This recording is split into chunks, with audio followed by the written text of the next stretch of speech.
Good evening, everyone. Um, my name is Vinci Stacia Kini. I am the research team lead at Brick Labs AI. And on behalf of my company, I'd like to say karibuni sana. For our introductory phase for the webinar, I'd like everyone to just flex their thumbs a bit. Let's go to our chat area and everyone will show how their day was by sending a particular emoji. Please be disciplined. So just send any particular emoji that reflects or depicts how your day was. Is it a thumbs up? Is it a smiley face? So let's go ahead and do that. Kindly in the next 1 minute.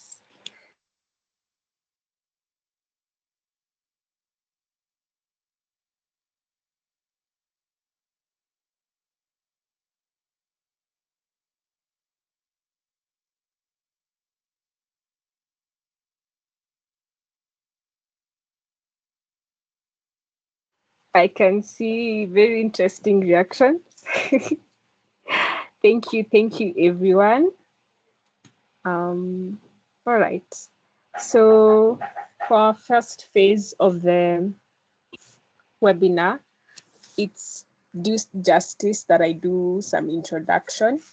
So the main host of this webinar is actually Brick Labs AI, which is a tech startup that basically integrates modern day technology and artificial intelligence to create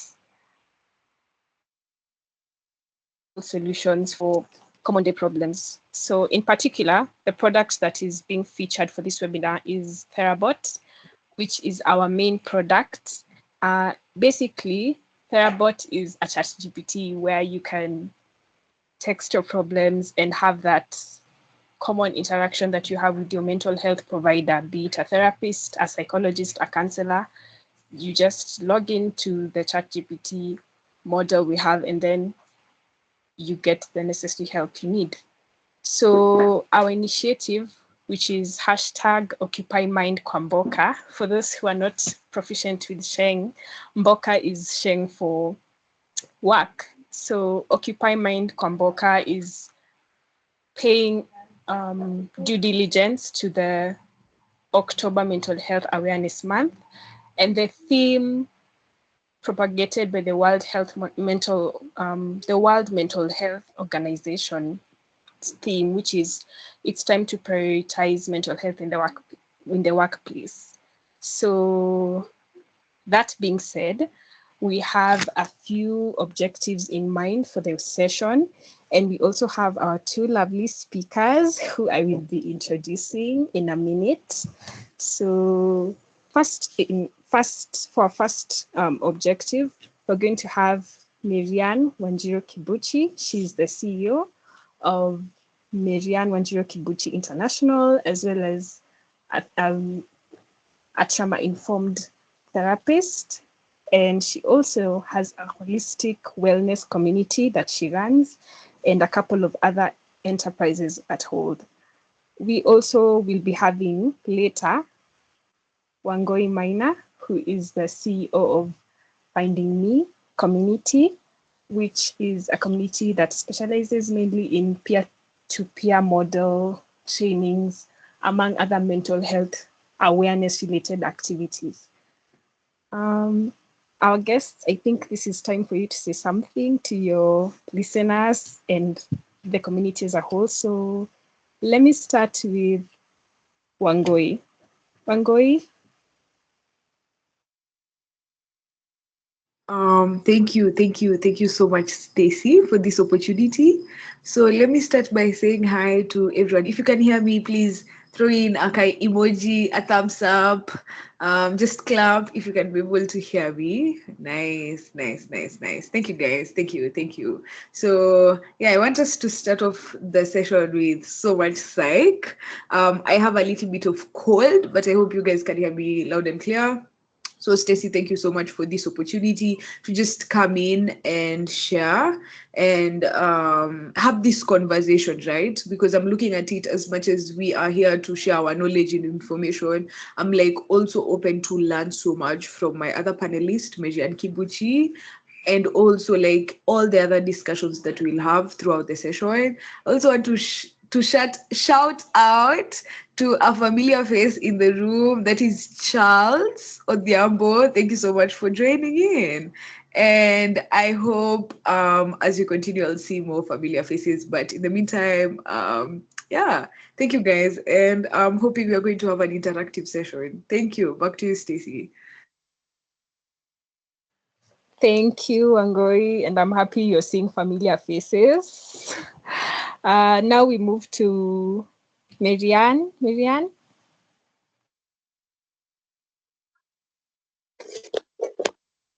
Hello, wonderful people. I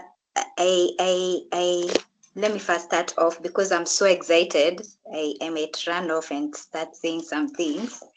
But before I start saying those nice things, I want to say thank you so much to our team who are hosting us today. My name is Marianne Wanjiro Kibuchi, and I really want to take this time and opportunity to also appreciate those of us who have already joined us, and also those of us who are yet to join us. Yes, so on behalf of it's Therabots AI. I really want to take this time to appreciate the team and also appreciate my other panelists. Wangoi Maina, I see you, I appreciate you. I can see some familiar faces that I know. I can see there's Patricia. I can see that there's so many people here, but I appreciate each and every one of you. I'm not sure. Am I supposed to introduce myself, Wincy? If you can keep it brief, yes. Okay.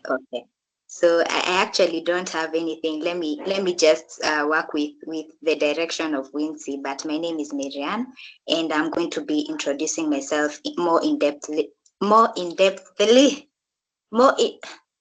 Yes, kizungu ilikuja na meli. More in depth in a few minutes. So thank you.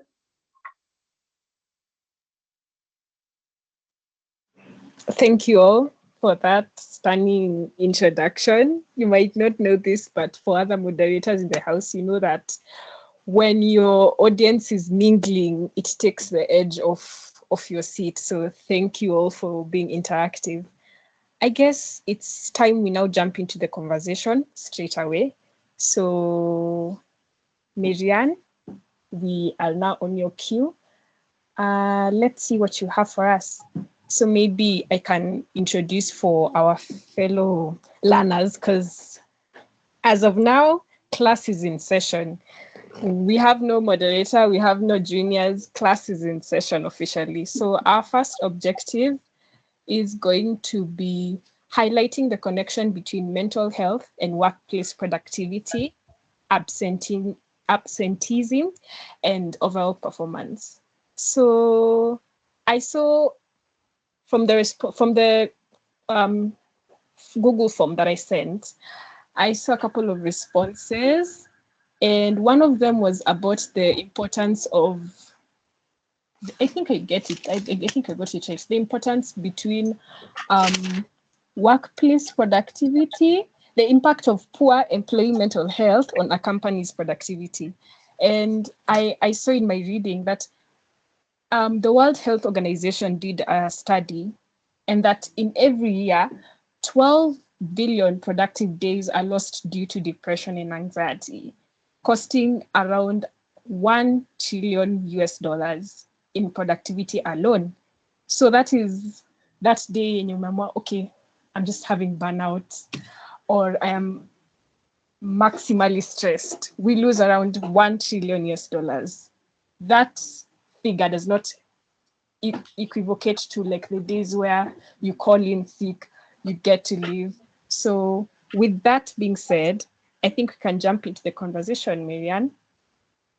Mm-hmm. Okay, thank you so much, Wincy. Like Wincy has said, okay, before I go there, I want to say again, thank you so much for this amazing opportunity. I At the end of this interaction, I hope that we will be able to not only have an in-depth conversation. I don't want to come on here as a professional and just tell you things. Tumezoea kuambiwa vitu. For those people who are not really familiar with Swahili, what I mean is we are used to sitting in class and we are used to being told things. So the lecturer comes in and tells you, this is how you do A, B, C, D. But I don't really know your experience. So I really would like, for the few minutes that I may have, to just have an interactive session. This is a conversation between me and you. And in as much as I'm coming on here as a professional and I'm coming on here with my own level of expertise as a mental health professional, I would like to hear some of the things that you are currently experiencing, because the only way that we can have that impact, the only way we can have that change is when we sit down and have a genuine conversation. So this is not going to be a normal class for me. A normal class, like, I just sit down and I tell you these are the statistics, and statistics are good, numbers are good, they show us where the problem is. I want us to connect, and I'm going to connect this with something that I'm going to bring up in the area of having some of the solutions you may start thinking about and contemplating when it comes to workplace mental health, such as having connections and having genuine relationships, and relationships. I don't just mean like, because when we hear the word relationship, sometimes it's very limited, but relationships dynamics could be the relationship you have with yourself, the relationship you have with others. Others could be a significant other, your spouse, your children. It could be society. It could be at the workplace, especially in this scenario. So we are going to have that conversation, and I'm going to ask you questions because a good teacher always asks questions, and we never assume. A good teacher never assumes. We are always assuming that you are the expert at your own issues. Wewe ndio unajua shida yako iko wapi. You are the one who knows.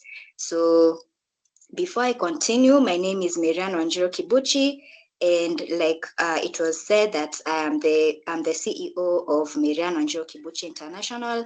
I'm a holistic well-being therapist, and by holistic well-being therapist, in as much as it is a very good title. Unajua tunatumianga titles and you're wondering, okay, so what does it sound so heavy? It sounds so professional. But to summarize what I do, I am a mental health professional who is now integrating the mind, the body, and the spirit in my practice. So that means ukikuja therapy, we are having the holistic perspective where you're coming in and you're talking about Wangoi knows this because I've worked with Wangoi before and I appreciate you. But what are the spiritual perspectives of mental health, even in the workplace? What are the spiritual perspectives in the mind? What is the dynamic, what happens in your mind? What is happening in your thoughts? Because that is the psychology. It is your thoughts and how your emotions come in, and they play a very huge role, especially with the area of when we're talking about workplace wellness. We always talk about emotional intelligence and why that is very important. And also the body. What are you feeding your body? What are you eating? Are you taking care of your body? Are you taking care of yourself? Are you working out? I'm still trying to like go back to the working out bandwagon, but are you treating your body right? Are you eating the right things? Because food also affects the kind of food we eat. It affects and impacts our mental health, whether we are conscious of it or not. So we have to be very, very careful and very attentive. When we're talking about workplace mental health, it's important to have that holistic approach. And there's so many things that are involved in that, but basically that is what I do. I'm a holistic well-being professional. I also talk about the issue of finances in mental health, because finance is also a very important part in mental health. We have another issue of work, the kind of work you do. Now, I'm going to talk about that later, but let me go straight to my point. I hope I have caught you up and you have a glimpse of who Miriam is and what she's all about. And in case of any questions, you can just drop there in the chat and I will respond in as much as I can. So I want to open up this forum by asking this question. Because tumesema we are having a conversation. It is not just Miriam coming on here and spewing some things and telling you these are the statistics, and statistics are good, but that is, I just want us to have that conversation so that I can meet you where you are and you can meet me where I am, because it's a human, we need to go back to our humanity. Our humanity is very important, and especially even when you're talking about the issue of the workplace wellness. So let me ask you a question. If you're comfortable, please share in the chat section. What are the issues that you're currently facing at the workplace? Number one, are you even at the workplace? Like, do you own a business, or is it that you have a company, or are you part of are you part of an organization that you have been employed? Let me know the kind of dynamic. If you're currently looking for a job, where are you at? And tell me, like, the impact that has on your mental health. What are some of the issues that you guys are experiencing at the workplace, so that I can speak directly to those issues? I will be waiting right there in the chat box. Let me see. My very nice students, very nice, very good people. Please talk to me. Tell me, what are some of the issues that you're experiencing at your workplace? Or the issues, if you're currently looking for a job, what are some of the issues that you're seeing with other people that they're experiencing at the workplace? Let me know. Let me know. Let me know.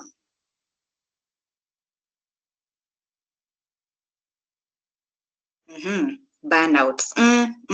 Burnouts. Very good. What are other things that you are currently experiencing?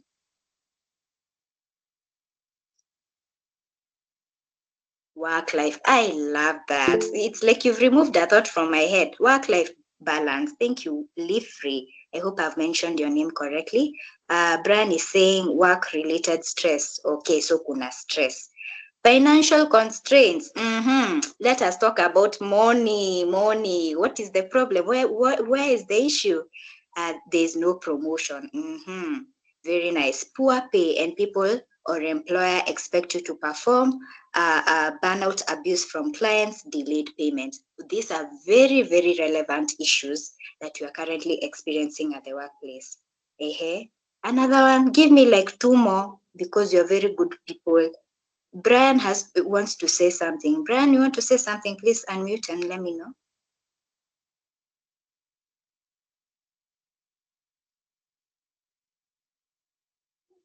Okay, Brian is not saying anything. Brian, are you unmuting your mic? I can see there's somebody else. Is it Trishu who has raised his or her hand? Okay, let's see. So no promotion. Okay, demotion. Demotion. Oh, that's a very real issue. There is taxation. Wincy, let me ask Wincy, if you can please write down these issues that they are bringing up, so that we can know how we can be able to help them. I will really appreciate. Thank you. There is taxation. Zakayo. There is burnout, little to none help, zero incentives, zero promotions. Stigma towards sharing mental health issues, being seen as weak. When you bring up a mental health issue, it is seen as an issue. Thank you, Wincy. There's also lack of personnel to deal with mental health at the workplace. Very, very good. Very, very good. Now that you're talking about these issues, unajua there's always talk and there's action as well. And all of those issues that we have mentioned, they are very much relevant, and we're experiencing some of them here. We are not even able to even bring them up. Issues like sexual harassment at the workplace. There are some issues that are very intimate, and we are perhaps not able to talk about, or we are not able to bring up at the chat box or talk about them. So my point here is, maybe I can start with the connection with the mental health issues and workplace productivity. Na mnaona hizo issues zenye zote mention, all those issues that you have mentioned, all of them, they are very relevant and they are happening. And I want to, because this is an interactive forum, and I may know so much. You also are an expert at what you do. You are an expert at some of the issues that you are currently experiencing at the workplace. So at the end of this forum, my goal, my hope, and my prayer is that the issues that we are going to talk about here, we are going to engage, and we are going to start incorporating some of those issues. So let's say, for example, we have mentioned there's an issue with workplace awareness at the workplace. So what can we do about that? We also need to remember that we are powerful. We can be agents of change. So some of the discussions that we are having here, we can be able to take some notes and know how we can be able to incorporate that knowledge into the workplace. Because kuna kuongea, but there's also time for implementing some of those ideas. So perhaps we can talk about the issues that we're experiencing, some of the solutions that we have for workplace wellness and all of that. So it is for you to be an ambassador of that and know how you can be able to integrate that knowledge to create that awareness at the workplace, to also continue researching on those issues that you have mentioned and you'd like to learn more about. Something like stress, workplace stress. It's something that you can be able to, after this forum, unasema, you know what, I'm going to take my mental health seriously. It starts with me. It starts with you.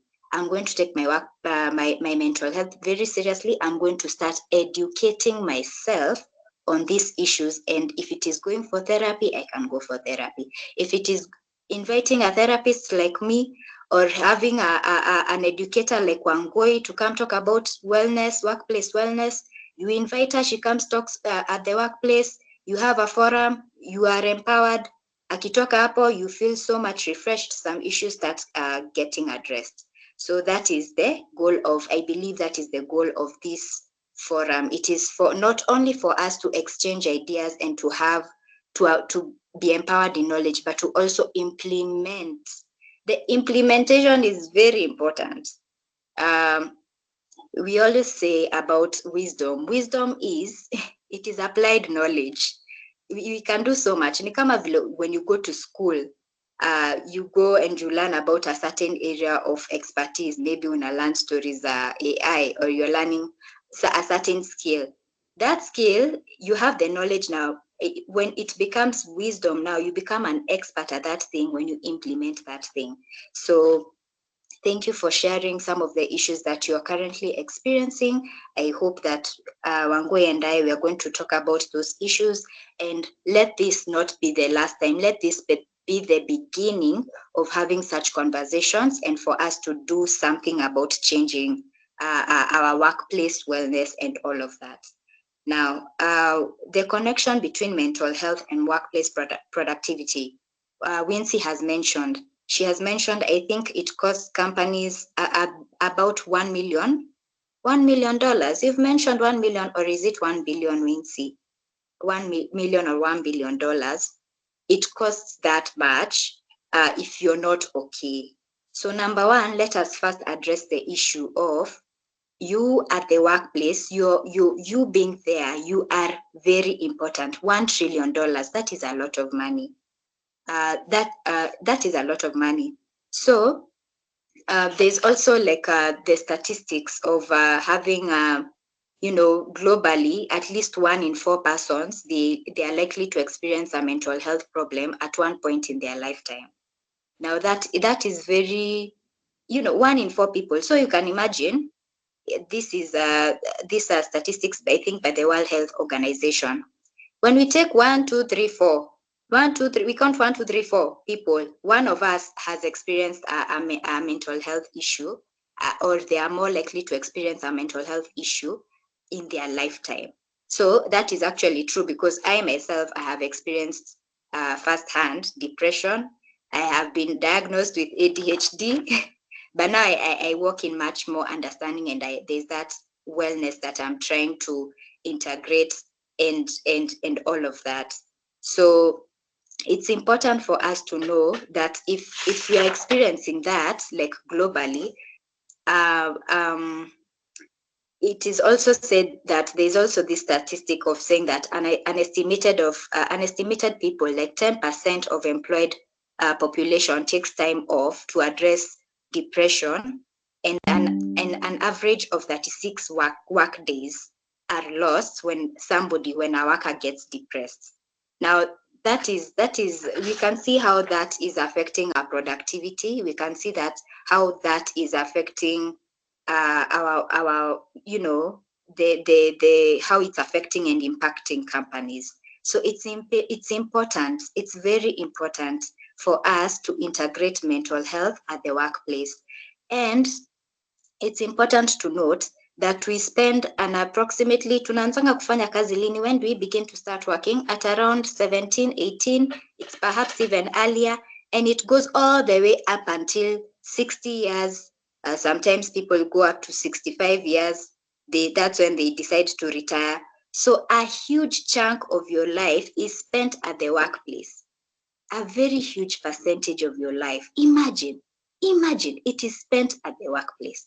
So it is important to have that mental health awareness, have that, take mental health at the workplace very, very seriously. Now, there's the issue of absenteeism, which we have already seen. There's the issue of overall performance, which I have already mentioned. Now, with all these issues that are being experienced at the workplace, because we have issues like anxiety, we have issues like depression, we have issues like other mental health, other mental illnesses like schizophrenia, ADHD. We have other mental health issues, but sana at the workplace, people experience anxiety and depression. So I want to understand, like, what is the problem? Now, these are some of the things that I have observed that maybe I can mention. Number one is the issue of mental health integration in the workplace. Now, this is what I mean. Like, when we talk about the workplace, there are the people who own or run the organization. They are the people who are working within the organization, right? So they are the leaders, and they are also the workers.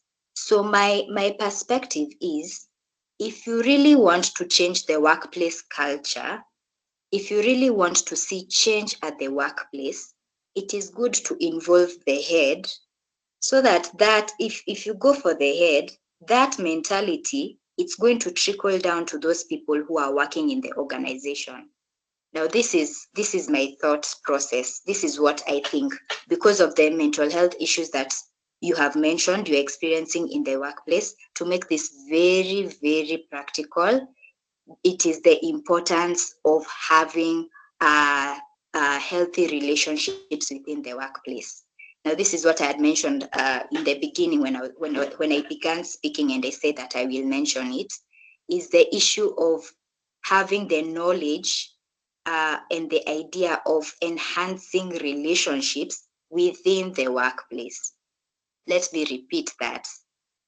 The importance of enhancing relationships within the workplace. There's one of the things that I usually talk about. I usually talk about two things. I think they are very important. There is emotional intelligence, and there is relational intelligence. There is emotional intelligence. If you're taking notes, you can take notes. There's emotional intelligence and relational intelligence. Why is this important? This is important because what is emotional intelligence? Emotional intelligence is being conscious of who you are, your emotions, accepting them as they are, and knowing how to address them in a healthy and positive way, so that you can know how to have not only a good relationship with yourself, but a relationship with other people. So let's say, for example, a very practical example, the issue of emotional intelligence. We have, let's say we experience, how many of us here are familiar with the emotional spectrum? By the emotional spectrum, I mean, like, how many of us here know the kinds of emotions that we are currently experiencing? And sometimes this, I may be biased. It is not, I don't have the statistics with me, but based on my observation, I have seen that, especially with young men, I see young men, at least they are able to identify the emotions they are having. But the older generation, kutoka inaitwa Jenny millennial kwenda juu, millennial at least. The next nini stage after millennial ni kuna Gen Z, kuna millennial, and then there's the next one. That's the next one after millennial. Although even millennial, we have some work to do with the older men. They may not be very well familiar with emotions, because the issue of emotions, men are currently quote unquote not allowed to express their emotions, right? So, like, we are having issues, like we are having trauma issues, because trauma is an emotional wound. Yes, Gen X and baby boomers. Thank you, Angoi. So we are having the issue of uh, of of, uh, of mental health issues with men. And with men, I feel like it is more of an emotional. They're not able. I'm not saying all of them. Please. There are men who are here and they know the emotions that they experience. And it's not limited to men peke yake. I know of women, including myself at some point. I was like, what are emotions? Like, kinda. There's no feelings. kinda. Like, we don't have time to feel. We have to work. So, like, it is important for us to have emotional intelligence. Just to make it very simple, in a way that a 5-year-old can understand, emotional intelligence will be you are sitting down with emotions, and if you have an issue with this, you can see a therapist like myself. I will share my contacts at the end of this. You can see a therapist, a mental health professional who who has the background. There are those mental health professionals who have the background in trauma. You can see those ones if you feel like you're experiencing trauma in your life. But also, like, seeing a mental health professional is important. A counselor or psychologist, a counseling psychologist, and a psychiatrist. Psychiatrists help prescribe medication. Psychologists and counselors help with the talk therapy. And sometimes even movement, they help you with your movement as well. But this is the point. If we can learn how to sit with our emotions, especially when we're experiencing so much pain. Unajua, pain, the reason as to why we are having even issues with addictions, I have just remembered, addictions is also another issue where it actually takes, I think it takes around, it takes a huge percentage of the some of the issues, the mental health issues that are being experienced in the workplace. It is people who are struggling with addictions, people who are struggling with alcoholism, and if you're here, it is good to reach out for help. Struggling with addictions, and that is the thing.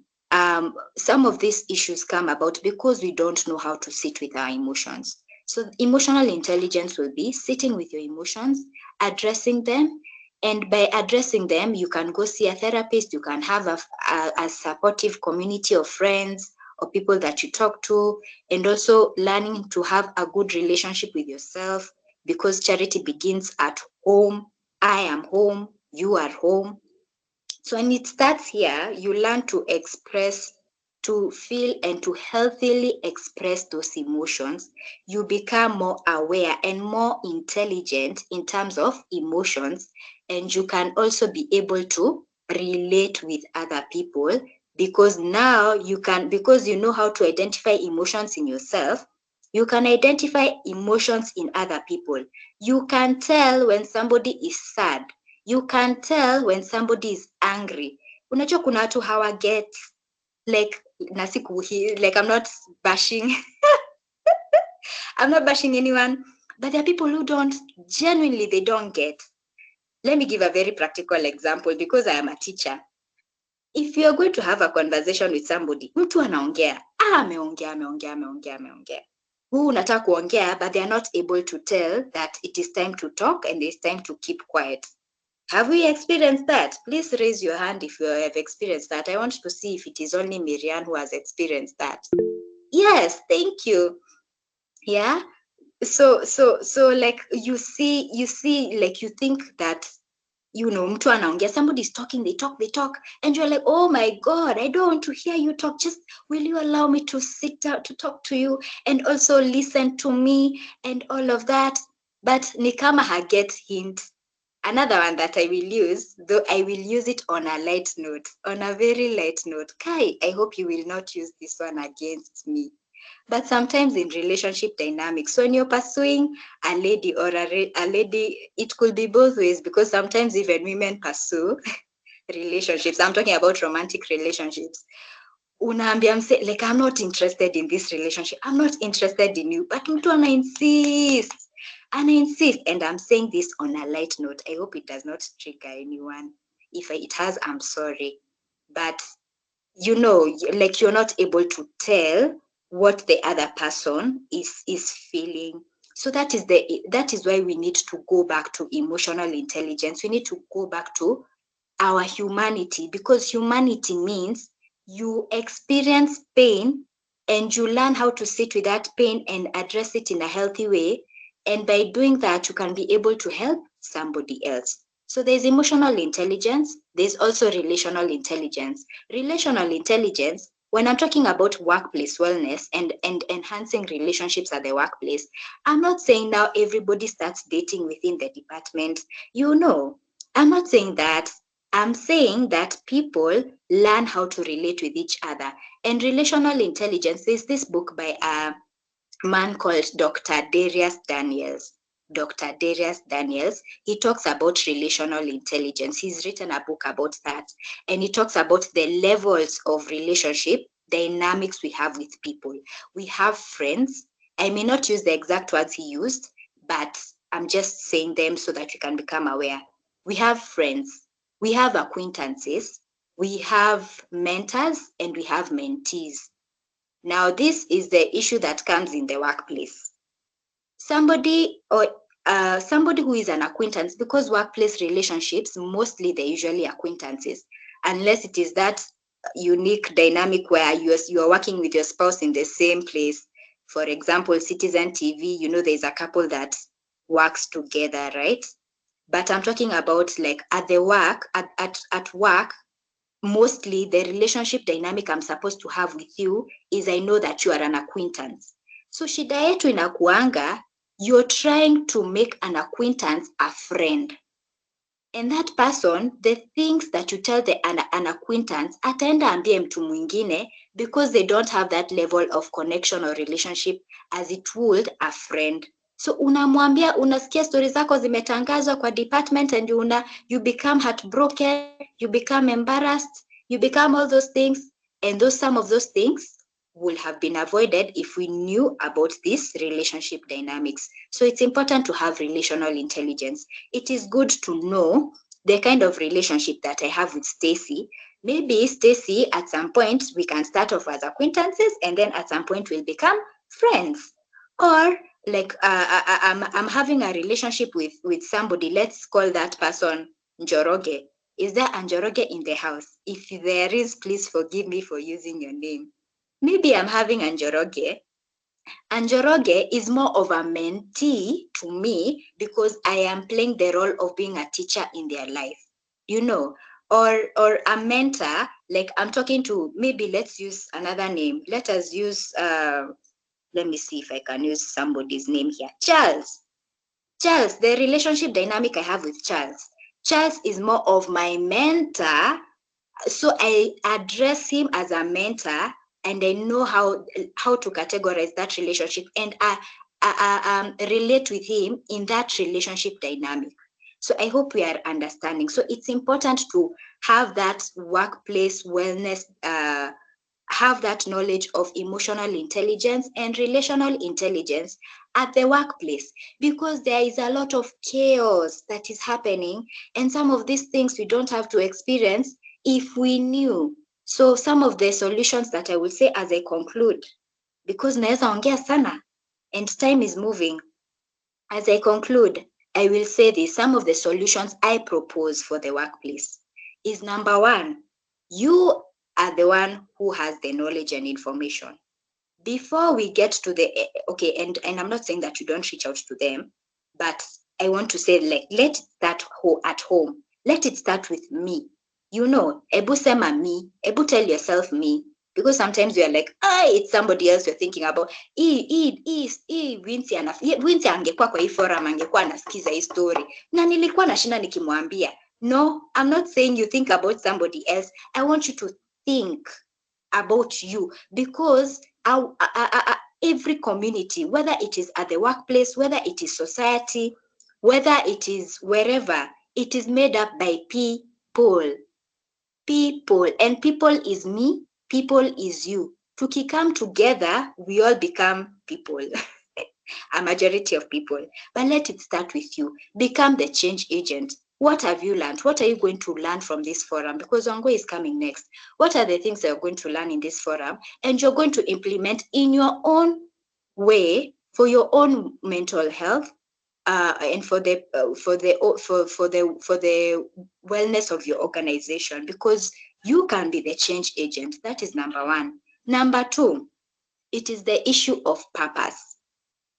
Now, I mentioned when I began this the presentation, I mentioned about me integrating the mind, body, and spirit in my practice, right? Now, there's one thing that I have observed personally, and it is something that I have had a certain professional, anaitwa Steve something. He owns a company. Let me see if I can remember. His name. But he was talking about how they were having, it's somebody who was having a conversation with Trevor Noah. I forget the name of that person. I don't know if Wangoi you can know that person, but you can. If you can see that person, you tell me. They were having a conversation, and they were saying some of the issues that you are currently experiencing is because we have lacked a certain ideal to aspire to. Now, this is one of the things that I have observed personally in my own life, and also in Kenya, because we are experiencing this leadership issue in Kenya, right? So, like, we are not, as Kenyans, we are not integrating spirituality in our practice. And when I talk about spirituality, I'm not meaning religion. Spirituality is a whole perspective. At the end of this, I'm going to share my details on how you can reach me, but there's also a community that I have asked Wincy to share, that I run, that I am intending to create awareness on this issue. We are not aspiring to a higher ideal. We do not know who we are. We do not have a sense of purpose. And that purpose is important, because that is what is going to get you out of bed every morning. Because even with depression, it is a mental illness, yes, but there's also that lack of hope. There's that lack of aspiring to something. I don't feel I feel like I have nothing left to live for. That is what we are lacking, but we need to go back to that. So in the context of workplace, we need to connect with the purpose. Unaona ile vision, mission, statements of the organization. If you really want to contribute to your workplace, it is good to look at those details. What is the vision of the company? What is the mission of the company? And perhaps attach your own sense of purpose to that organization so that you can know how you can contribute in a positive way to make your workplace a better place. That will give you a sense of purpose.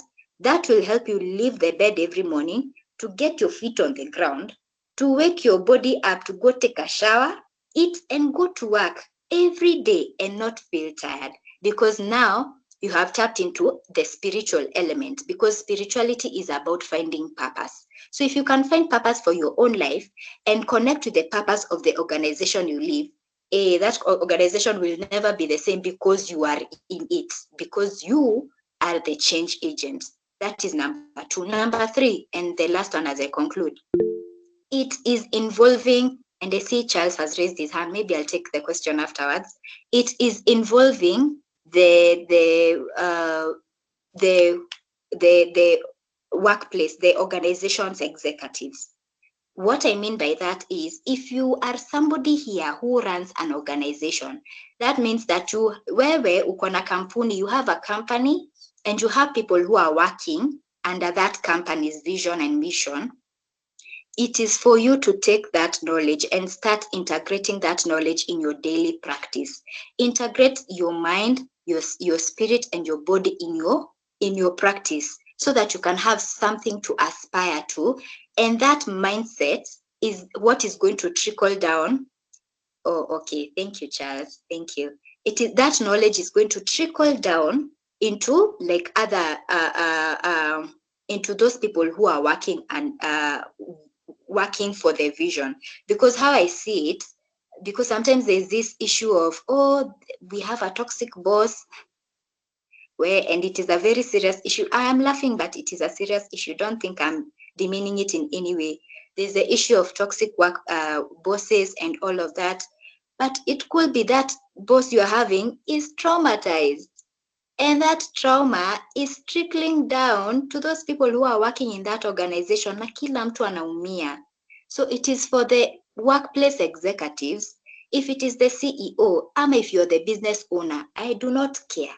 As long as you have somebody working under you, take it as your responsibility to work on your own mental health. Because the more you prosper here, by here I mean in your mind and in your heart and in your spirit, when you prosper there, then your organization is going to flourish. Those issues that you're hearing at yours, absenteeism, nanini, they are going to diminish, because now the organization, the leaders of the organization have a sense of purpose, they have a sense of community, and also like because it's not just the executives peke yake, it is knowing how the executives and those people who are working under the company to work together and to form this synergy, a working relationship where you can bring up issues and you can sit down and listen to that person and all of that. So if we integrate that, if we integrate the mind, body, and spirit in our daily practice, in our mental health, and please, let me add the 4th point, let us go for therapy. Please, watu waende therapy. Hata kama you will start with 5 sessions, please go. Even if you don't know what you're going to talk about, just go, because it's an important way of, it's an important element of self-care, number 1. Number 2, it is a very nice, it's a very nice avenue to express how you're feeling, but to also kind of figure out who you are, and because therapy offers you that safe space to be yourself and to explore those difficult emotions and all of that. It will help you gain the skill of emotional intelligence and relational intelligence, because now you're talking to somebody and that person is listening to you, and at some point they don't give you advice, but they are there as your mirror. You're like, oh my God. Sometimes utaongea and therapist wako atakuangalia too, they will not say anything, but because they gave you something called presence, their presence being there, it was all you needed. And you're like, oh my God, when I'm saying this, I felt much better. I will give a very brief example of, I have a friend of mine, my best friend, I don't know if she's here, her name is Linda, very nice lady. I talk to her, she's not a therapist, she's my best friend. That is a different dynamic. No, siniambia ati ati sijui I go for ati I have a best friend, I don't need therapy. We sitaki kusema kitakuramba, haikitakuramba. We pray haikitakuramba, but it is important to go for somebody, because that is a professional. Unajua ameenda shule akapata certificates, bado anaenda anapata certificates zingine. They are working on themselves. It is not just sitting down and talking to somebody. There is more that meets the eye. So my point here is, let us also embrace going for therapy. Before to point kale kafinger, unajua kale kafinger Kenya, let's say for example, we are pointing at Zakayo right now. We are saying he is the problem, but we are also asking ourselves, who put that problem there? Like what role did you play? Because it's a collective, and there are very many votes that put that person there. So it is the very same thing. The more you work on yourself, the more you take your wellness seriously, the world is going to reward you for it, and you are going to have good mental health. And the best part is, you're going to have a sense of purpose. You're going to have people who will come and they will sit under you in whichever capacity that means. They will come and they will benefit because you took the time to work on yourself. You took the time to talk about the issues that you're experiencing, the difficult issues. Let me mention this last one, and then I will take it back to Wincy. Last point. I have just remembered. Let's see. I don't know, where has that thought gone? Yes, the importance of, unajua, we are talking about mental health at the workplace. There's also one more area that we need to look at, and this one is vital. If you did not get anything out of my presentation, get this one, please. There's the issue of home and how our homes are impacting our mental health. That is important. Because let's say, for example, let me give a very practical example. For those of us who went to school, we went to high school, I'm assuming probably all of us. And we were in school, and then ulikuwa unasikia, guy, Depa leo amekuja, I'm going to translate.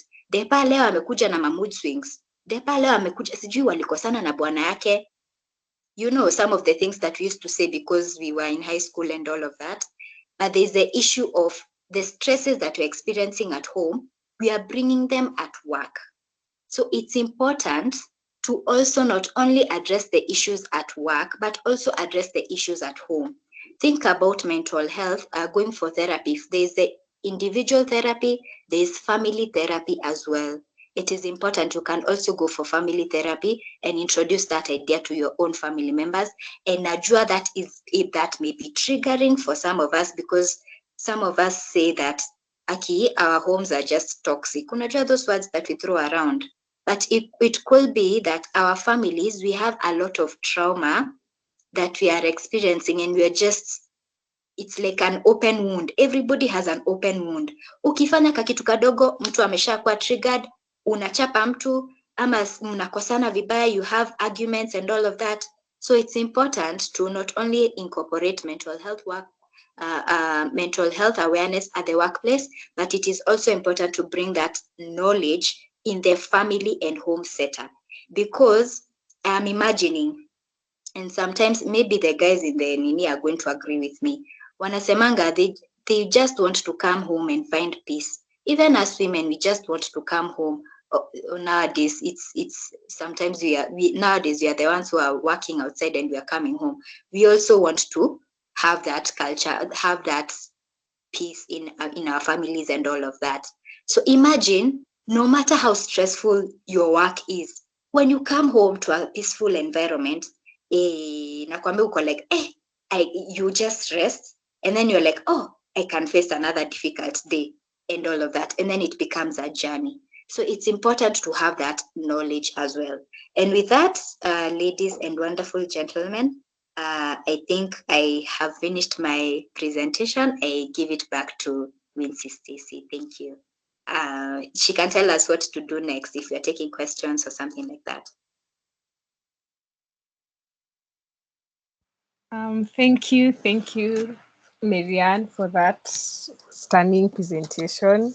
my highlights were relational intelligence. I didn't know about that.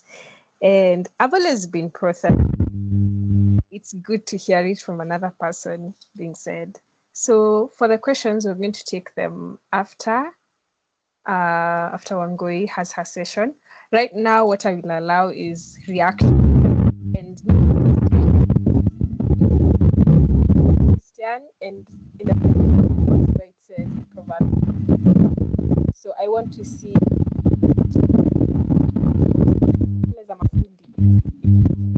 results, the results.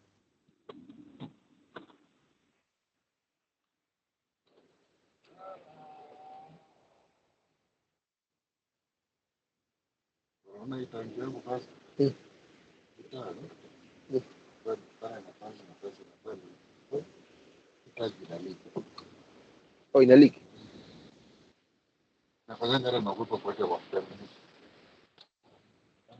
Which means kuna mahali kametukana. Hiyo nati pengine iangaliwe. Mtu aliyekaje tayari kwa njia. Okay, now we can move on to our next speaker for the session. Wangoi, are you in the house and are you ready?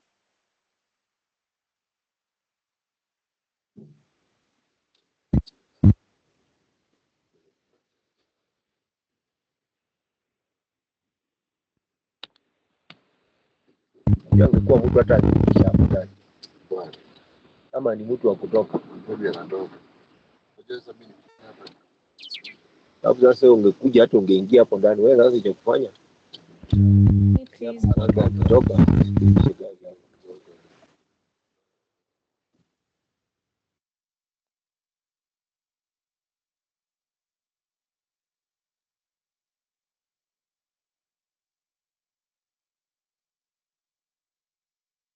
Okay, so as we wait for Wangoi, does anyone have any question? I might squeeze 2 or even 1.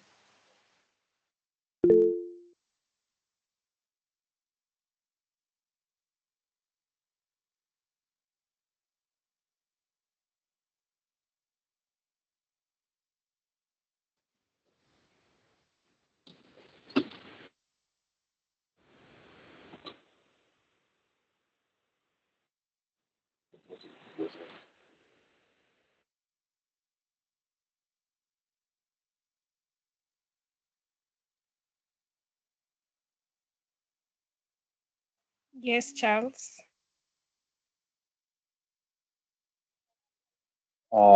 Good evening. I hope kila mtu ananisikia.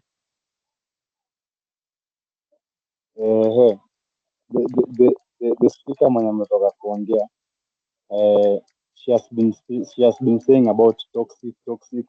So I kind of wanted to know, like, what did she mean when she saying toxic people, toxic boss? You know, the phrase that we are using to refer to people as toxic. Is it appropriate, or can I also get like an understanding that what toxic means, so that when we refer people as toxic, you know that,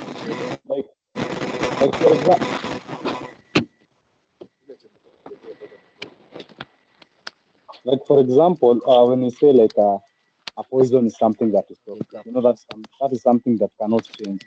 But like, let me now stop asking a lot of questions. Like, what does she mean when she's saying toxic? Like toxic people, toxic family members. Okay. Yeah, something like that. All right. She will answer you right after our speaker has her time. So that question is duly noted and it will be addressed. Thank you. Wangui? Oh, thank you guys for this opportunity. If you can hear me, kindly give me a thumbs up because I think I'm struggling to hear people. I don't know if I'm the one with a network problem. Yes, you guys can hear me. Thank you. So I'm going to give a very short, brief Straight to the point. I think Marianne, thank you guys. Marianne has covered most of the things that I wanted to talk about. First of all, I'd like us first to clap for Marianne. That was a really nice presentation. Guys, let us applaud Marianne Kibuchi. Yeah. Thank you, Joel. Thank you, Smith. Thank you. Thank you. That was super nice. Like I am even seated here and I'm like, oh, is there anything to add? Wah! Like venye tunasemanga umeoshwa, Marianne umeniosha. And that's okay. And hopefully I'm going to add, even if it's the smallest thing to the table. So yeah, sure. So my name is Wangwe Maina, and I'm going to be very straight to the point. And for me, what I'd say I'd specialize on is mental health advocacy when it comes to young people, basically people in the ages between 18 and 35 years. And when I'm looking at this topic of mental health in the workplace, I'm looking at it from the youth's perspective. And we are talking about millennials and Gen Zs, basically, when we're talking about this age group. And we are looking at maybe the different challenges that they are facing right now, considering that mental health has now like topped when it comes to like day-to-day conversations, and more specifically when we're talking about mental health in the workplace, like the World Health Organization tags it as one of the main reasons why people are unstable mentally. That is the workplace. And young people right now are in a crisis, and there's a research that was done by Deloitte, and it's saying that 77% of people have actually experienced things like burnout in their workplace. And there's a point where Marianne suggested people to say the things maybe they struggle with. Of course, something like demotion can really demotivate you and make you even have like anxiety when you are at work. People talked about burnouts, no work-life balance. Personally, I really struggle with work-life balance. Like it's a genuine struggle that I have. It's because I'm always working. I am always. Marianne, maybe you can address this after this. Yeah, I've seen there are people who have raised their hands. I don't know if you guys have something to say, or do you have a question, or I should continue speaking. Violet, do you have a question?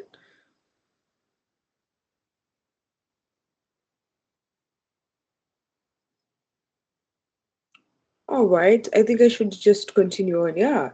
So things like work-life balance, what I was saying previously, it's a real struggle genuinely. And I think for me, I'd like to just basically highlight a few things on the struggles we're experiencing as young people, the why behind it, the why, and what are the practical things we can do, as in of today, as in of like immediately after this session, as in of right now as this session is going on.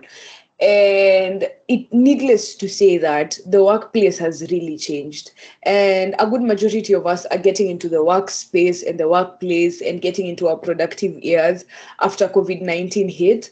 And if there's something you guys have realized, is the workplace environment has made a lot of shifts, in the sense that people can now work from home, something that was not that familiar before. Remote working, meaning there's no break, in the sense that you'd find someone is working in the office, and after that you're told you can carry your laptop, and then you can go home and you continue on with the work if you didn't finish it.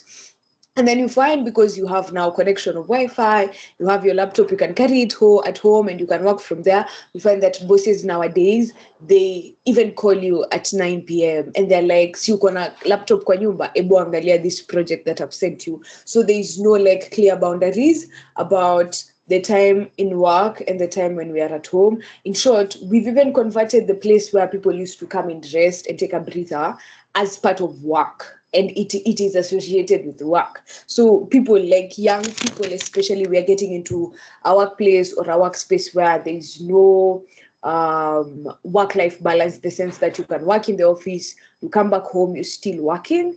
And the second thing is that we're also experiencing change. Some of us, like personally, I graduated last year in December. So it's been like, basically, I say like we're in the 10th month now, where I've been like actively interacting with the workplace and with the workforce.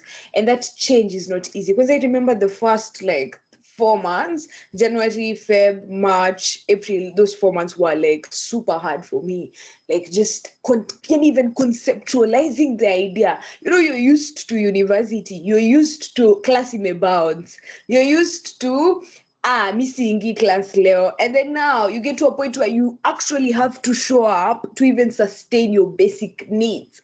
Like you were used to telling your dad gasi meisha, and now it's like you have to show up every day in order for you to refill that gas. You know, the shock and like having to change your environment, and you're entering a workplace where there's no balance.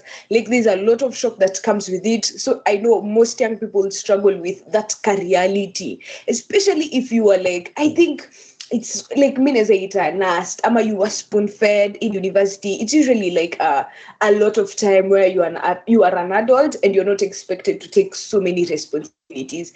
And then so ni kama ulikuwa like babysitting hivi ama ulikuwa nursery school, and now unarushwa deep end like overnight, and it's usually a struggle for many young people. And we get things like burnouts, of course, because we're always working. We have anxiety, especially performance anxiety. So one thing you'll realize, for those of us who are not yet in the workplace, or for those of us who are coming to the workplace, that there's performance anxiety in the sense that maybe you've never done a presentation before, you're supposed to do it. Maybe you're supposed to go to the boardroom and like state your thesis, or you're supposed to like defend something against certain people. And there's a lot of performance anxiety, and you like develop a persona. So in psychology we say like people usually have personas, like this functional eggshell that is working, and it's usually tiresome when you have to present yourself as this person and you can't fully be yourself in the work environment. And of course, the last thing I'd like to state about how the work environment has shifted and it's affecting many young people is like permanent jobs are not in sight anymore. When we were having like when Gen X and baby boomers were coming to the workplace, like you'd like enter a government office and you'd stay there for the rest of your life, guys, and it was pensionable. Right now it's like we're even working with 6 months contract, so you are not even sure. Yes, right now I have this job, but like 6 months from now, will I still have it? Like this guy's watanirusha nje, and it's like constant anxiety where we still don't, like, even if you have a job, it's only like 1 year max contract. Maybe you're just an intern, you're sure these guys are not going to absorb you, and it's constant pressure. And I think as young people, I'd like to mention the few things we can do that are within our control and the things that are outside our control. And just looking at what people were saying about the things they're struggling with right now. And in the Stoic philosophy, we are usually taught about focusing on the things you can control more than the things that you can't. And if you're working in an underpaid job, even just shifting your own perspective about the situation. Yes, I understand, like some of us, we are overworked genuinely, and also we are overworked and underpaid. To make matters worse, we are overworked and underpaid. And I think one of the few things is just shifting your own perspective about the situation and looking at it from a place where maybe right now I'm gaining this experience, and later on it's going to serve me in a way that I can be able to secure a better job for myself. And another thing I'd like for us to even think about it, let's not be victims in our own life, and also let's look at things from a more like a healthier perspective, to say the least. As in, yes, it's true, my boss is toxic right now, but there's something I can do about the situation. I think Charles Ali highlights, like this one nowadays, there are these words that we are just throwing around. I think for me it's toxic and narcissistic. Oh, he's a narcissist. Like imetoka wapi, and also toxic. So I think Marianne will address that. I think that's crucial and it's key. Like these are things we just throw away left, right, and center, and it's a deal breaker. That's an ick. Like tumeanza kukuwa na tu slants to psychology left, right and center, and I think it's mislabeling, and I think it's also like making us just shrug off a situation instead of us getting in depth with it. So first of all, let's focus on the things we can control, and part of what you can control is if the situation is not completely serving you, like you're having a very toxic work environment. When I say toxic, for me, I mean it's not enabling. What I mean is that it's not enabling in any shape or form. The people around you are not like creating a conducive environment for you to grow. It's not safe in any shape or form. There's so much unhealthy competition going on. It's not enabling for yourself and for anyone else. You can always like shift your work. But if it's like, let's say, underpaying, but you can still like somehow navigate in a healthy way, you can look at it from a perspective of, yes, right now I'm going through this hard thing. Maybe the work environment is not as supportive, but at the same time, I can take this time for the next like 3 months, gain the experience that I need in order for me to apply for this other job that, you know, maybe it's better paying and I can be able to solve my problems. Also, like, try to get another source of income. Let's not just like focus on one source of income. We can expand our portfolio in several ways.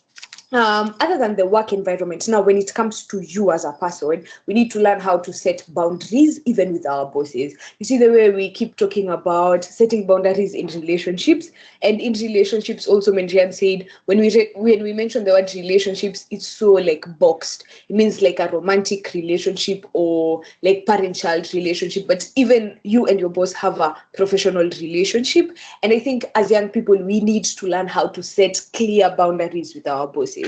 Like it doesn't mean that you become lazy and you create an enabling environment where you're lazy, but basically you're able to consistently, like in a very healthy, kind and respectful way, like communicate the fact that this is what I can do for now, right? Maybe the rest of the work that's remaining, can I handle it tomorrow?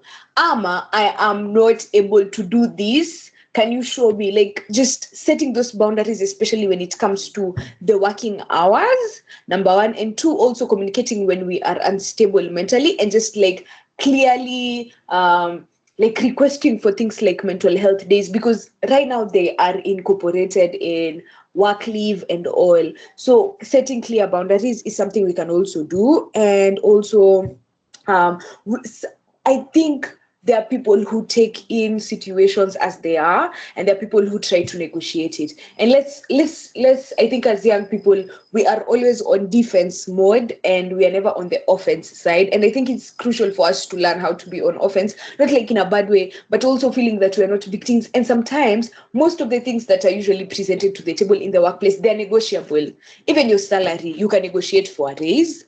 And even the working hours that you're having at your place, you can negotiate for a more flexible working hour. Like you can say, is it possible for me to be showing up in the office like for 4 days or 3 days, and then the rest of the two I like do it from work, maybe because from home, I mean, because maybe right now I'm unstable and I'll be able to do this, I'll still do my submissions. You see, like, let's also learn how to negotiate some of these things.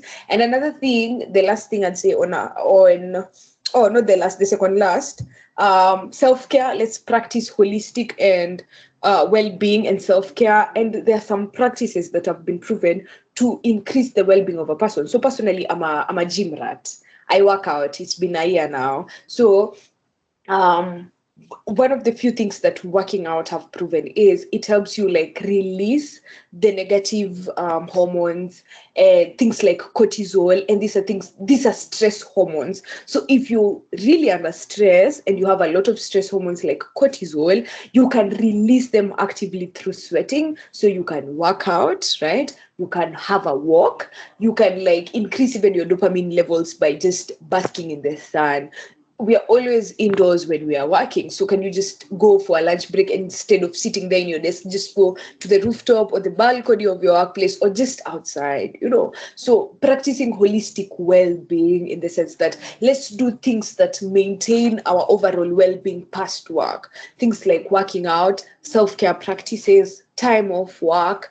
And also, I think the final thing that I'd like to share is that there are many people who have been in like extreme work conditions that have led them to anxiety. And if you're facing like on-ground anxiety, like maybe you're having an anxiety attack, practicing things like box breathing are very important for you. Just take a breather, just where you are, take a breather, and maybe you can communicate to a few people around you. Now, the final thing, I know there's been a trend going on. I don't know if you guys have seen it, where people who have worked in CCI were posting how it's so toxic to work in CCI. I don't know. I am sure I'm not the only one who knows CCI here.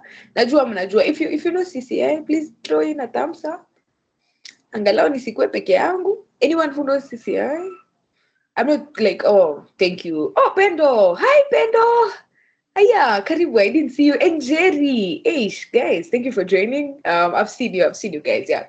So there was a trend that's happening on CCI, people saying the way it's hard to work there and it's toxic, and started on social media. And I think right now there's so many revolutions that have started on social media. In Kenya, basically, the finance bill, you see how it happened. Like a while back when we were having like the Black Lives Matter movement from the United States, so how it went. And like we can create like an entire revolution. And the CCI, like Kating, made people to open up in all ways. And it was not just them. I'm not throwing shade on any specific job, but I'm just saying that even you, if you've ever been in a toxic situation, especially at work, and you are able to overcome it, just speaking out in social media as a young person will usually go a long way. It will.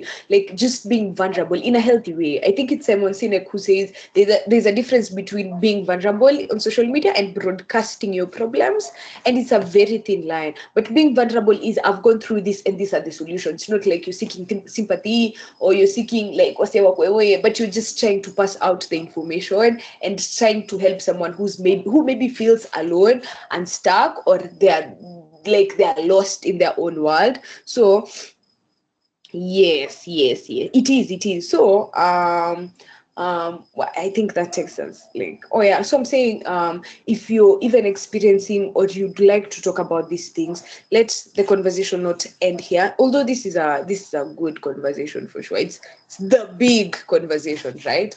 We can continue with the conversation like out there, talk on social media, share what we need other people to know about our own experiences and how we were able to overcome them. So that's for us, like some of the few things we need to implement us now ourselves. As I said when I was starting out this segment of practical things we can do as us is like embracing stoicism, in the sense that we focus more on the things we can control. So let's set more boundaries in the workplace. Let us have like that work-life balance, right? In the sense that when you're at home, just switch off kiasi, just breathe in and out. We can also do a lot of self-care practices that will help us like have like a balanced state mentally, through the food that we eat, through different exercises that we do. And also we share our experiences on social media, ensure like the conversation is not ending with you and with your friend at your place. Like the way Metan Kibuchi is saying she has a best friend, let our conversations be, we also like put them out there, we share them, so that we ensure that we are creating awareness in all ways and in all spectrums of our life. And when it comes to the workplace, I think, of course, more leaders need to be trained on how to like notice if someone is unstable mentally, things like constant fatigue and all the other symptoms. You can find them online. We also need to create safe spaces. We also need to implement things like peer groups, like the way we do in Finding Me, where like our programs are peer-led. So it's young people for young people, educating and embracing some of like the different values that we as Africans need and have, like Ubuntu, because we are. So basically, I think for us, most of us here, I think if the executive leaders here, Miriam has also touched on it, but for me, I'd say we focus more on the things we can control. We take those breaks, we set those boundaries.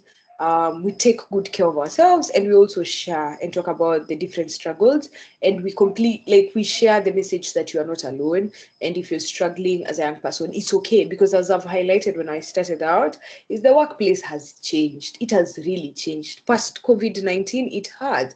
And we are the ones who are grappling with it as young people, because it's the time we're entering the workforce. So it's okay. Let's share, let's talk, let's create more awareness, let's create more policies, and let's implement them. Yeah, so thank you. Thank you, Stacy, for this opportunity. Thank you guys. Hope you guys have had something. One or two things. Yeah. Asante sana. I appreciate. Bye. Thank you so much. Let's give a thumbs up, a reaction, anything for our lovely, lovely Wangui.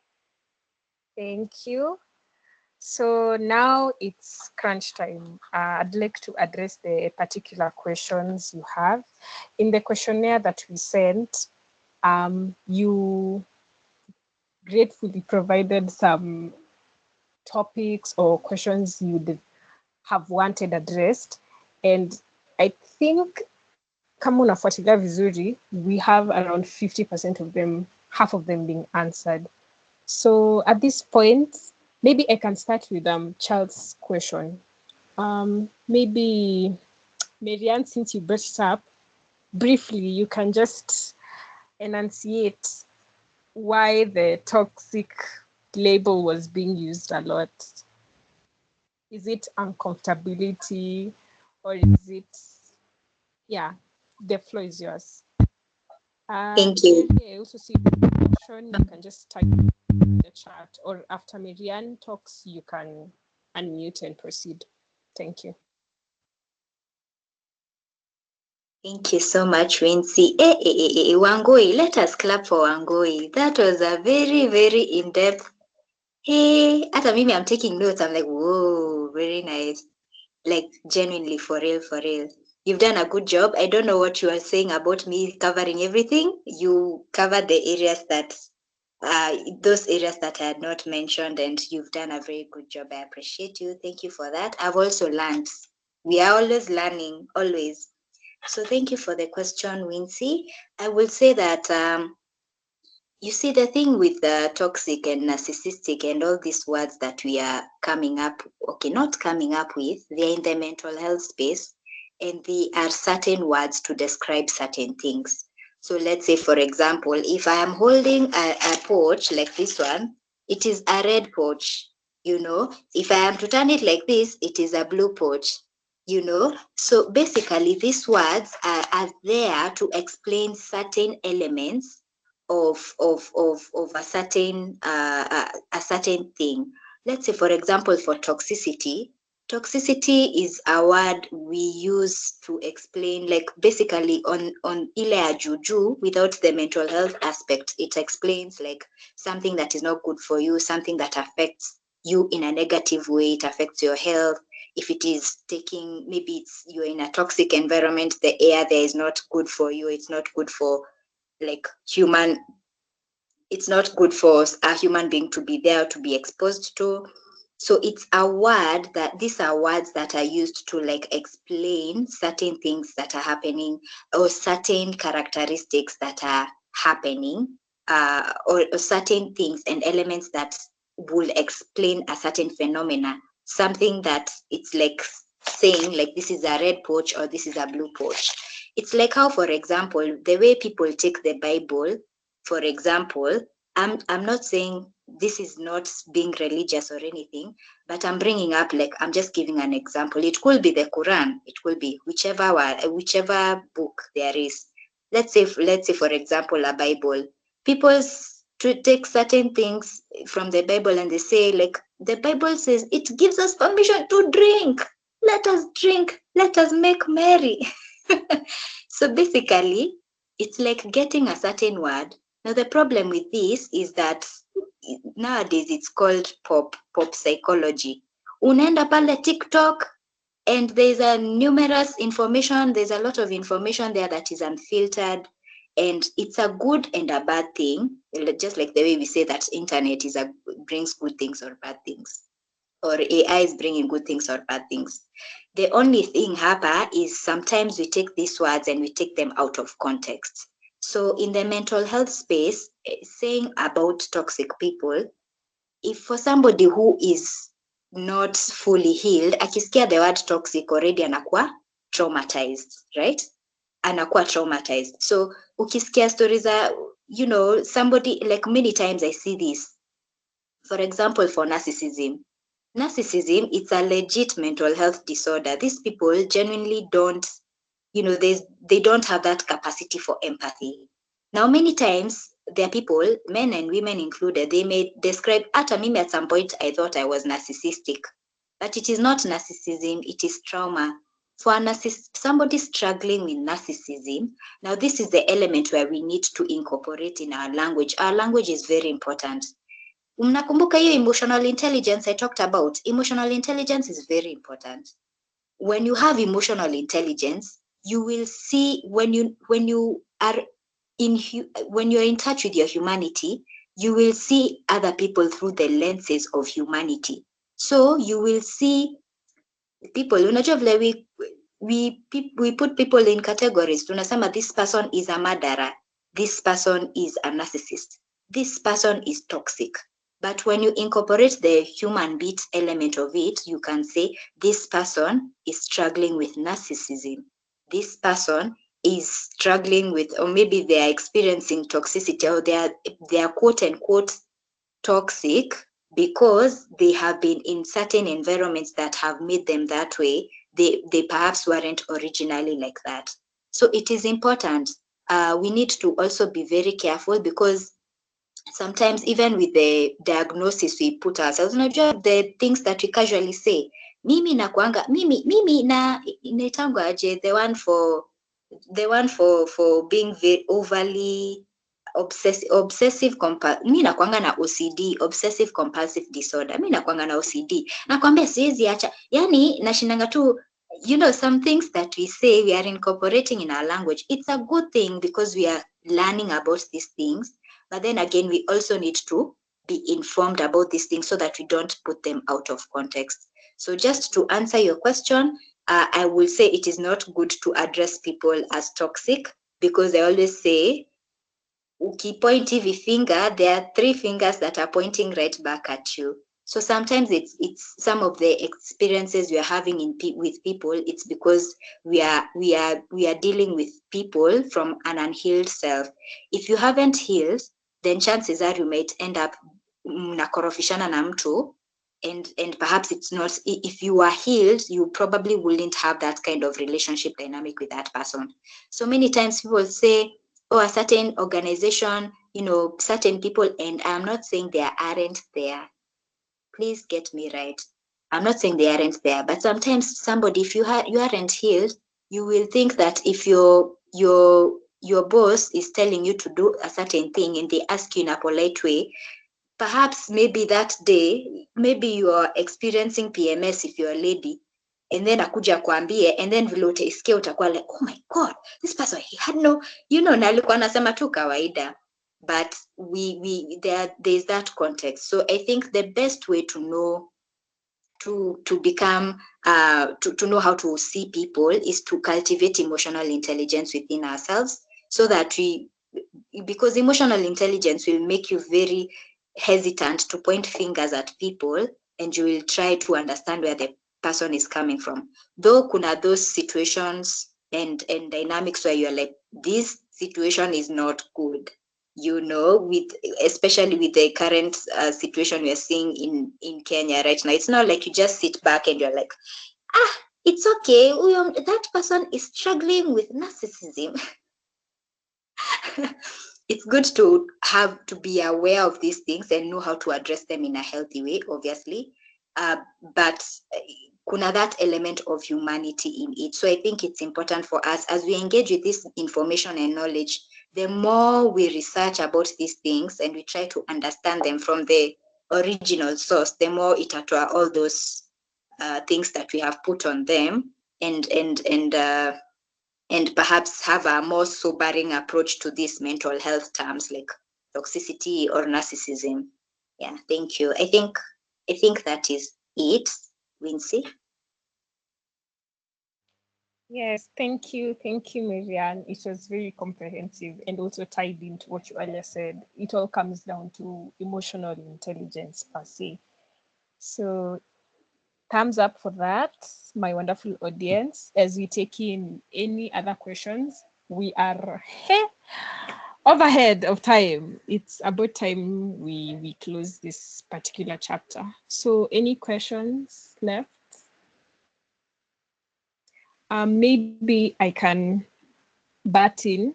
From some of the responses, I saw, I think around 2 or 3 responses, I'm not sure, of participants asking where can they get free counseling, and then others ask for a session with mental health experts.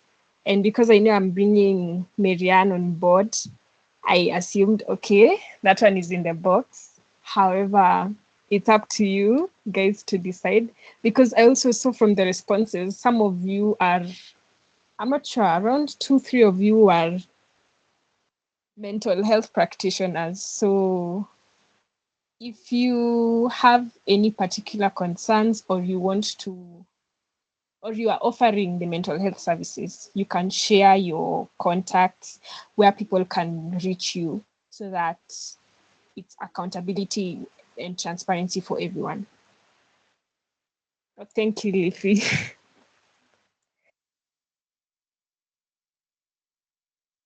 Any other concerns, team?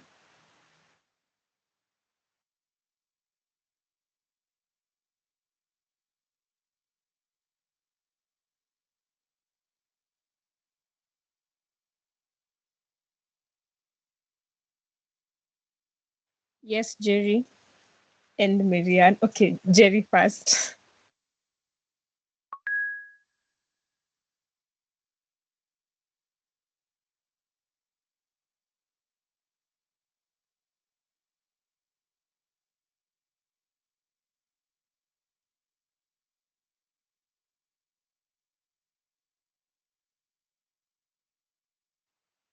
Oh, okay, Sawa. Marianne, maybe say whatever you had in mind so that I close the meeting. Okay, thank you. I've seen somebody has written here. Charles is saying there are like 40 public hospitals that offer free counseling in Nairobi, and there's also a helpline for Red Cross.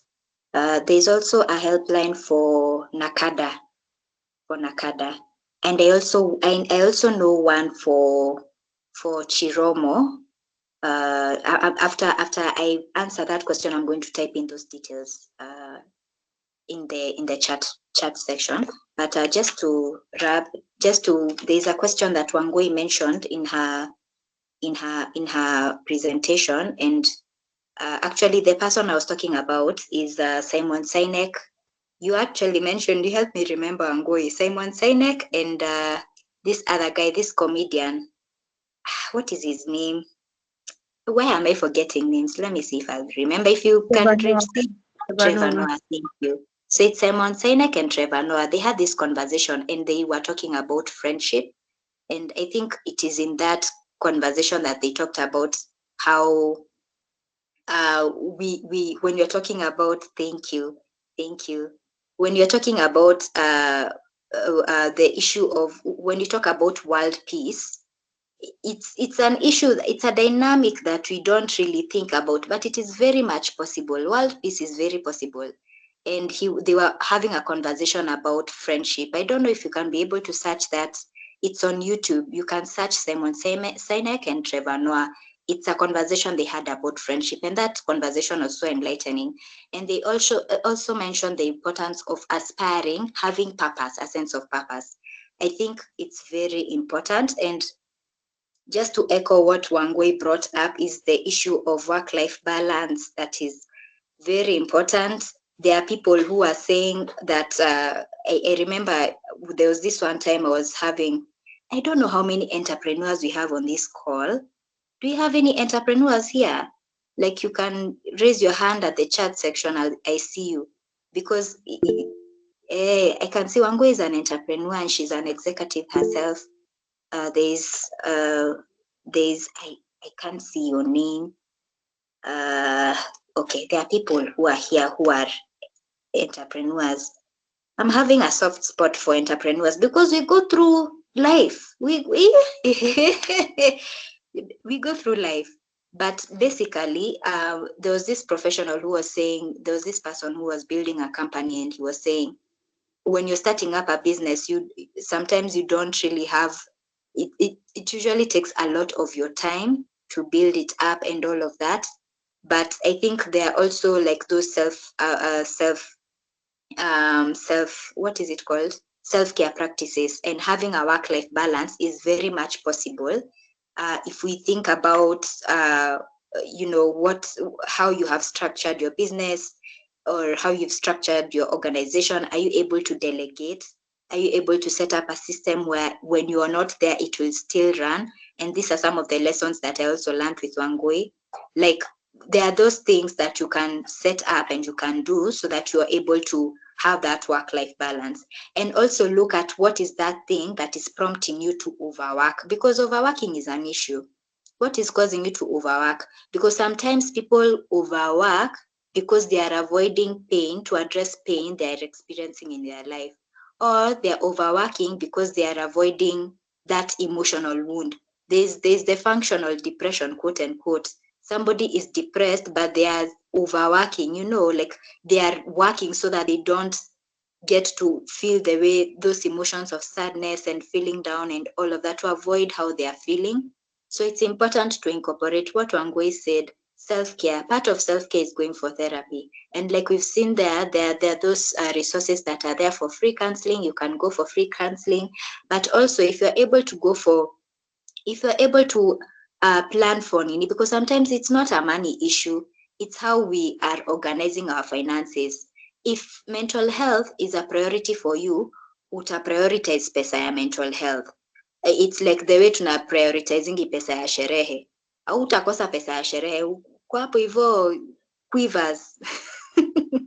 Uko quivers, but like hakuna time unakosekananga quivers. You are there. What about you start prioritizing? Because going for therapy is not only a form of self-care, but it's also a form of self-love.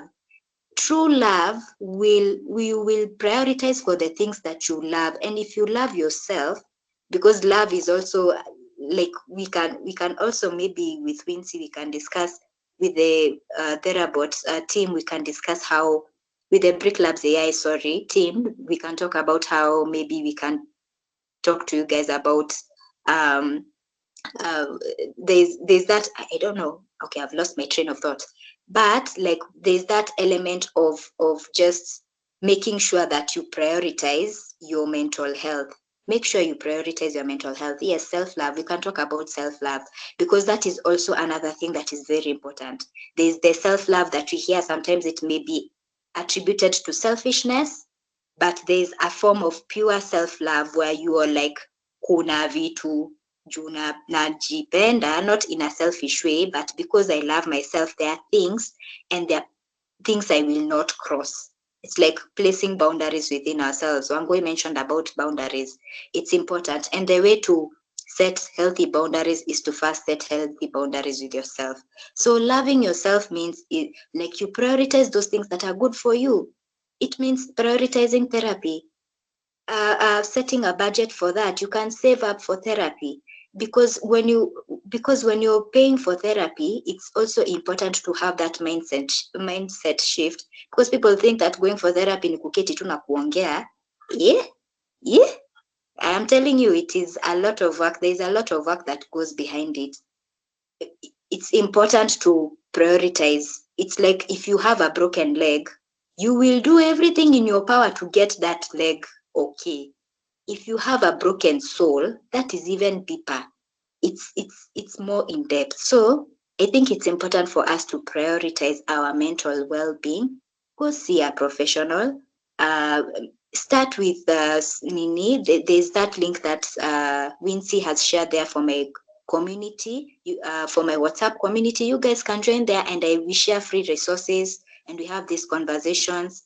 Wangui also has a Finding Me community where she has, she teaches people those skills like self-awareness, those things about personal self-care and personal development. So the resources are there. So it is up to us to do that follow-up. And it's like I said, we can only talk so much. But if you don't follow through with action, it won't be wisdom. You won't become wise because you didn't implement the knowledge you gained. So that is what I will say. work-life balance is very important. We just have to, perhaps it's even going for therapy and seeing how you can be able to, what are some of those things that are eating up your time and how you can be able to prioritize those things that are actually good for you. And also, just to echo what Wangoi said, learning how to set clear boundaries and all of that. So I think that is it. Yes, I think that is it. Back to you, Wincy. All right. Thank you. Thank you. As we close, Wangui, do you have any last remarks? I'm giving out my closing remark, right, Stacey? Yes, you are. Okay. So first of all, I want to say thank you guys for showing up. Thank you so much for setting time to just self-develop, get more information, and get to learn more about how you can show up as a better version of yourself when it comes to your mental health and now specifically in the workplace. So yeah, God bless you guys so much and thank you for showing up. I think this webinar would not have been a success if you guys didn't show up. So asanteni sana. And also a big shout out to Marianne, my fellow panelist. She's shared her knowledge in abundance 100%. And yeah, God bless Pia. Hopefully, I've shared a thing or two that you guys have genuinely learned, and maybe you'll take a thing or two from the conversation. And I think my parting shot would be let's all know and understand that your mental health is your personal responsibility. It is your personal responsibility. And as I always say in all mental health setups and in all my mental health conversations, take care of you for me, and I promise I will take care of me for you. So thank you so much, guys, and God bless you. Asante. Back to you, Stacey. Wow, thank you. Thank you for that ending. It's sufficient. Okay, so as I close, I'd like to thank everyone, particularly those who have been here from the word go. We have so many people here. My boss is here, Caleb, just throw your thumbs up. Esther, I don't know if Esther is in the house. Some employees of Big Clubs are also here. Just show your thumbs up. Helen, hi Helen. Thank you all for attending. So this is the first series of webinars we are hoping to have. We are open for partnerships and ideas. Thank you for our two major partners for today, Marianne Kibuchi and Wangoi Maina. It has been a lovely session. Had hiccups, but for a start, this is definitely the way to go. As I cap it off, I'd like to bring attention to the main cause for the event, which is prioritizing mental health in the workplace. As you've said, just go and get into the nitty-gritties of what you can do and what you can start effecting immediately to have better mental health in your workplace. As I end, now for real, I've posted a couple of channels on the chat. We have one for Finding Me Community, the Instagram space, a channel for the Holistic Wellbeing Community for Marianne Kibuchi International, and Therabot AI WhatsApp channel. So please head on to WhatsApp or Instagram on X. You can find all of us anywhere and just go ahead and follow. Thank you, Leafree, with the QR code. So to cap it all off, Brick Labs AI, as I said in the beginning, is a tech startup that mainly integrates technology and common day problems, and we take it to the next level. We see how can we use technology to our advantage. One of the apps in development, which is our primary app, is Therabot AI, which integrates artificial intelligence to bridge access to mental health.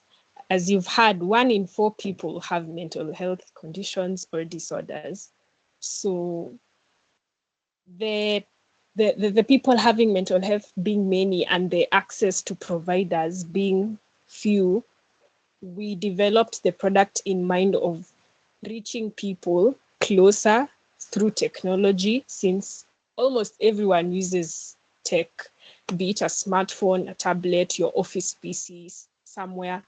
Everyone, okay, majority of the people have access to technology. So follow our WhatsApp channel.